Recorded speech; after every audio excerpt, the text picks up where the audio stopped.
So I realize that some of you guys may not know Janet, like we know Janet. So here's a little bit about Janet. She is an inspirational speaker, as you will find. She is an interfaith minister, a published author, a manifestation coach, and I always add, and a Linda Ronstadt fan. So, Janet Ellis. Woohoo! Thank you. Yes, I am. Linda Ronstadt fan. Good morning again, everybody. So glad to be with you today. So, had a conversation with Melinda about the talk today, and it was kind of interesting because we had to work on the title a little bit, and I'm not going to tell you what it was going to be. But anyway, I'm going to share a story. So one afternoon, an official-looking fellow showed up at a neighbor's door and flashed an ID from the water department. "I just read your water meter," he told him, "and I have to inform you that you have an unusually high usage this month." And he said, "A high usage?" "Yes, sir, about 4 times the usual amount." 4 times. That's right, here are the numbers. And he looked at the numbers, and he wasn't kidding. So the guy says, "It's our policy to let you know about this in case you have any leaks in your water system." And the guy goes, "No leaks that I know of. Maybe my tenant has been taking a lot of showers," I wondered. "But 80,000 gallons of showers?" "Nope, he didn't even wash his dishes." I thanked the waterman and told him I'd try to conserve this month, and I'd hope the bill would come down next month. A few days later, he's sitting on his back porch when he noticed a puddle in the corner of the yard. And that puddle had been there for a while, but he figured it was due to some heavy rain we've had, but the rest of the lawn had dried up. The puddle was still there. So he went and poked his hand into the puddle. There was a pipe beneath there, and it was leaking. And he said, "I can tell you exactly how much it was leaking, 80,000 gallons a month." So, if you are losing energy in the form of joy, health, money, or love, you got a leak in your system, right? There is no malevolent parasite that has invaded your world and is undermining you. Your leak is on your property, and as such, you have to access it to repair it. What does that mean? It's our responsibility to take care of us. It's my job to repair whatever I need to repair, but I want somebody else to fix it. Wouldn't you like to have somebody else to fix it? They don't have repairmen for that, do they? So, the entire game of life is about making the best use of your energy. So the question isn't, is there life after death? The question is there life before death? Think about it. How many people that you pass in a day are in the present moment, are coherent of what's going on in the moment? Think about yourself. Just think about where you are. Where is your energy in that moment? So to answer this for yourself and live it, you must quit doing things that deplete your energy and start doing things that expand it. And I know you guys already know this, but maybe if you hear it just a little differently. So Moses delivered 10 commandments that point out how to accomplish this. But A, nobody wants to be commanded. B, Charlton Heston's bad makeup job undermined Moses' credibility. And C, nobody has enough patience on the internet to wait for the 10 commandments to download. Right? So here's everything you need to know to relocate from the area upon which we allow ourselves to be drained. So, do what brings you life. Do not do what deadens you. Okay, I'm done. Thank you. I'm kidding. Do what excites you. Do what wakes you up in the morning. Do what keeps you driving you all day long. I don't know about you guys, but I've been in that situation. In a corporate world where I'm an extrovert, if you didn't know. And I'm in a cubicle inputting data into computers. And I'd get in trouble all the time because I'd get up and walk around and want to talk to everybody. And then I'd hear the boss yelling, "Janet, get back to your desk." But it was a very hard experience to deal with because I'm such a people person and I'm sitting there inputting data in a computer, so it made no sense. Anybody relate? You don't have to raise your hand, that's okay. The reason you are not where you want to be is that you're doing things you do not want to do. If that sounds simple, it is. And it's interesting because recently we were talking with somebody, I was having a conversation, and they're miserable, and they're telling me how bad it is, and they're telling me all the things that they're going through, and they're telling me all the things that they'd love to do. And the question is, why aren't you doing those then? I don't know. I don't know how to do it. Well, what would be the first thing you need to do? Maybe educate yourself in what it is that you want to do. Some people don't even know what it is they want to do, and so they have to search that aspect of it. But it is so, the universe offers so much in that area that you can choose to do whatever it is that your heart's desire is. And the part of that is once you do, then the walls come up. Your defense mechanisms kick in, right? You get scared. Oh, I don't know about you. I get scared. I get worried. What am I going to do? How am I going to handle it? What do I do next? And yet, in the moment, when I'm thinking about this little thing, and I'm still excited inside, but it's just the worry and the fear about how to go about it, it's mind-blowing. I know I have to do it. So for us, as some of you know, so I worked in the corporate world. I walked away in 2000, had no job, didn't know what I was going to do. And from 2000 up until now, I have taken a number of classes. I've been ordained as an interfaith minister. I published a book, but all that's, which I did not know was even there, right? Well, I have a new journey. I am so excited to be 66 and still have something that excites me. So I was in Hot Springs last week and dug me some crystals, but I also found a realtor. And Lynn and I have been talking about this for about a year now. We're opening up a Betty Boop museum. Yay. Yeah, that's okay. I'm just saying. So who would know?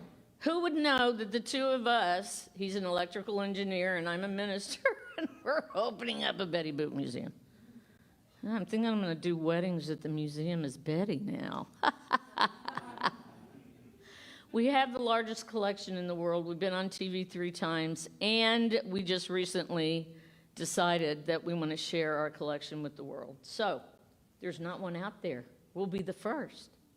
But to me, that point is my energy is invested in something new. Is it scary? Heck yeah. I've been looking for a year now for a building for us to be able to live in and have the museum together. Haven't found anything. Well, that's not true. We found one thing. He liked it. I didn't. So we haven't found anything yet. But that's part of the journey, right? Again, do what brings you life. Do not do what deadens you. There are some things you have to do that you don't want to do, but not as many as you are doing. We put ourselves through so many excruciating experiences when we really don't need to. And it's interesting because your energy and my energy correlate, right? Our energies are constant. Do some of you feel exhausted once you get home at night and can't figure out why?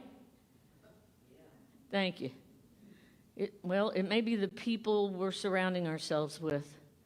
It may be the dynamics that we're interacting in the moment. That's what we're talking about, the draining of the energy. And it's hard to know that.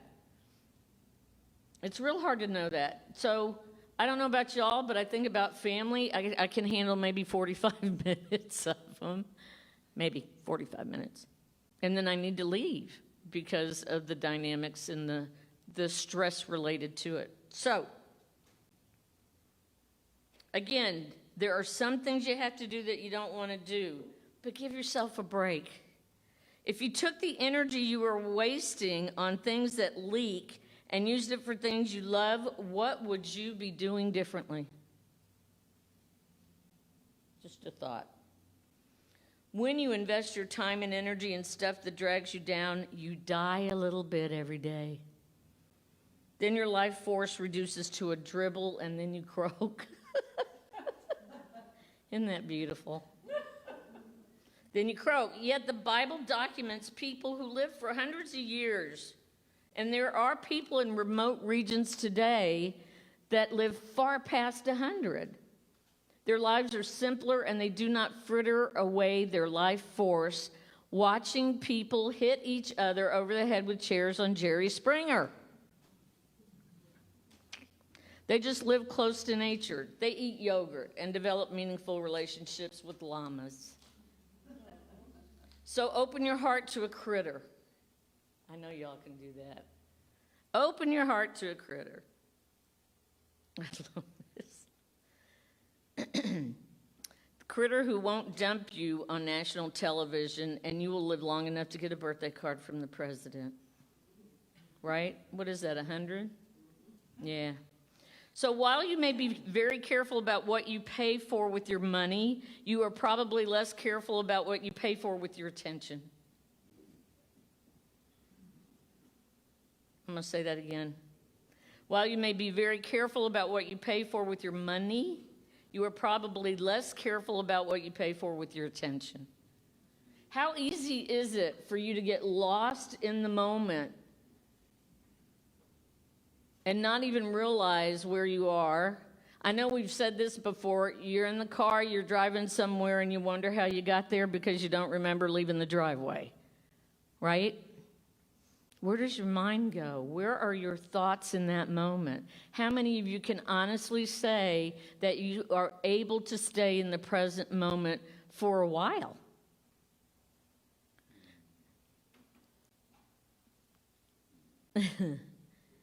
It's a challenge. It's a lesson for us. It really is. I know for myself, I constantly have this thing where if I find myself losing or checking out or doing whatever it is that I used to do, I come back to the present moment. And what keeps me there is I start naming things that I'm looking at. Like if I'm driving, I got both hands on the wheel. I see the car in front of me. Anything I can name to keep me in the present moment, right there, that I won't go squander off and have my mind go somewhere else. Because it's so easy to do. And we do it, it's habitual. We don't even know that we don't know that we don't know that we're doing it, right? Yeah. So it's a practice like anything else. And I think that was the biggest one for me when I first really started working on myself, is to be aware and awake to what's going on in that moment and not go dredge up the stuff from the past. And not sit there and worry and fret about what's going to happen in the future. Even though logically I know that there's nothing I can do about that, my heart, for some reason, forgets. And it's the heart that needs to be reminded. It's the heart that needs to know that we're safe and sound. It's the heart that needs to know that our energy and the love that we have, I just love that song, the love that we have to share with one another, instead of being in that moment of defense mode because I got to protect myself because it's something that happened 20 years ago. I can now be in the present mode, and I can share my love with you and with anybody that needs it in the moment. It's a hard practice. but our energy is used so easily. So in the long run, how you spend your attention also affects your life far more profoundly than how you spend your money. And I know that seems kind of weird, but it's true. Even if you don't have any money, are your thoughts still there? Then we worry about the money, right? So, your attention is the strongest currency at your disposal at this moment. Your attention. If you squander it, your life will result in one big overdraft. If you invest it in things you value, what is it you value, you guys? Something deep inside of you that maybe you forgot about, maybe you've been thinking about, maybe it's there and you don't even know that it's there. You will collect interest big time and be interested along the way. And it excites you, and it wakes you up, and it energizes you, and it gives you everything you need to move forward past that fear. You're going to feel fear, and that's okay. That means you're on the right track. Everything you do is an investment in more of the same thing, right? So we know if we think negative, we're going to get more what? If we think more positive, we're going to get more? Y'all are good. So the illusion is that if you do something you don't like long enough, it will go away. That's the illusion. But the truth is that the more you get involved in something, the more involvement it leads to, right? So the more I focus on, oh my God, I feel so bad. My back hurts, my neck hurts, my fingers hurt, my toes hurt. If you truly enjoy something, dive in. If not, have the guts to walk away from what doesn't serve you. It's not about serving others. Oh, wait. I just messed up the whole talk. Wait a minute. Yes, we do want to serve others, but we don't want to do it in a way that is dysfunctional or unhealthy. We want to do it from a source of love, true unconditional love, right? And I hear that terminology, unconditional love. I'm not singing, don't worry about it. But the point is if we are giving from a codependent, I hate using that word.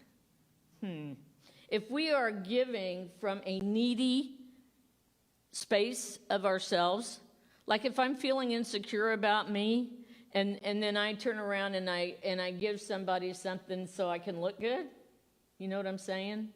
That's not true connection. That's not your energy. That's a needy energy that we've brought out that is affecting us and everybody else.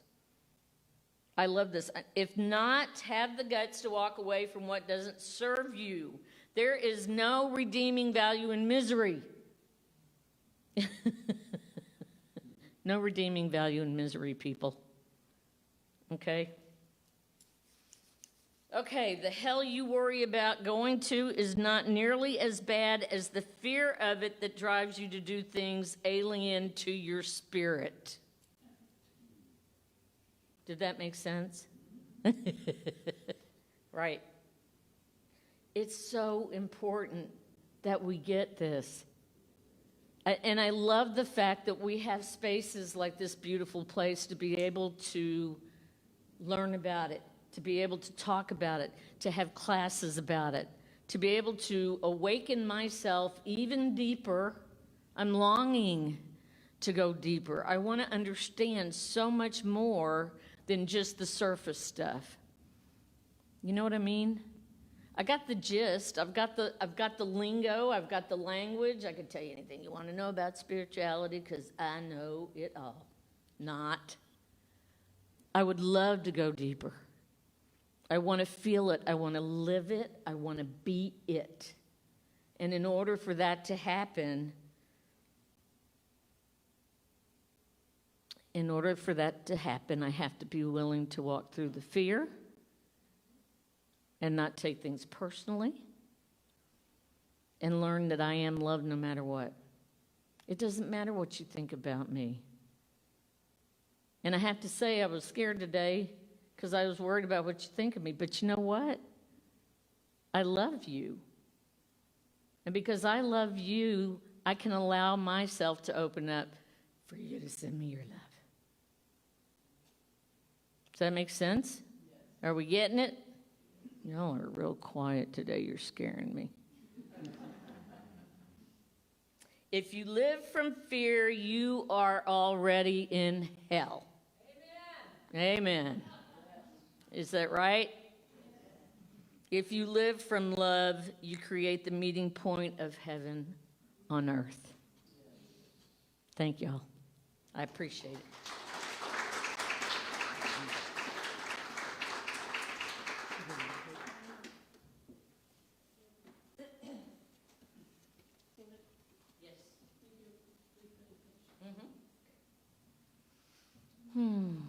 Okay, now, if you're willing, unload your laps, uncross your legs, ground your feet on the ground, feel that earth, feel that Mother Earth coming up through that floor. Take a deep breath in and release it. Another deep breath in and release. And one more time, another deep breath in and release.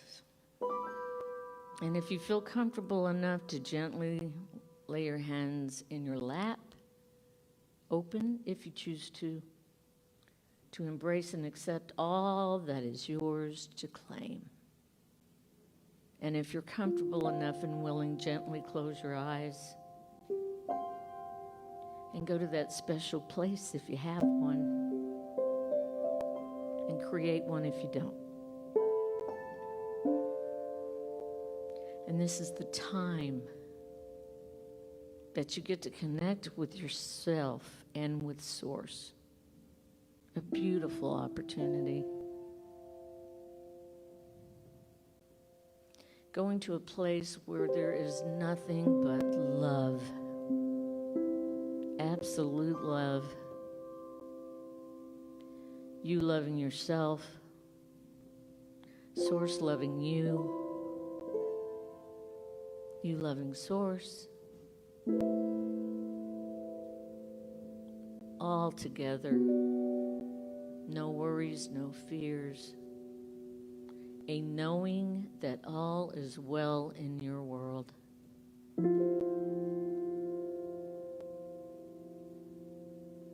So if you're willing, just take a moment in the silence and tap into what brings you joy.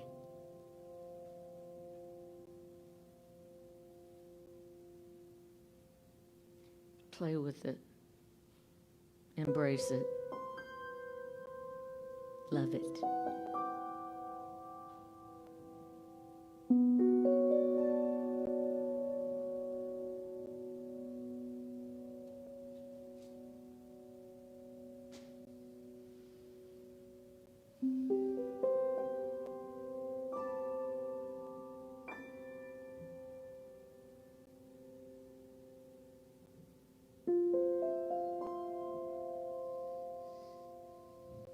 And remember to keep breathing.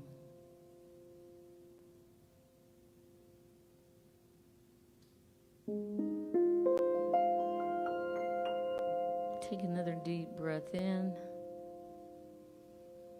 and release.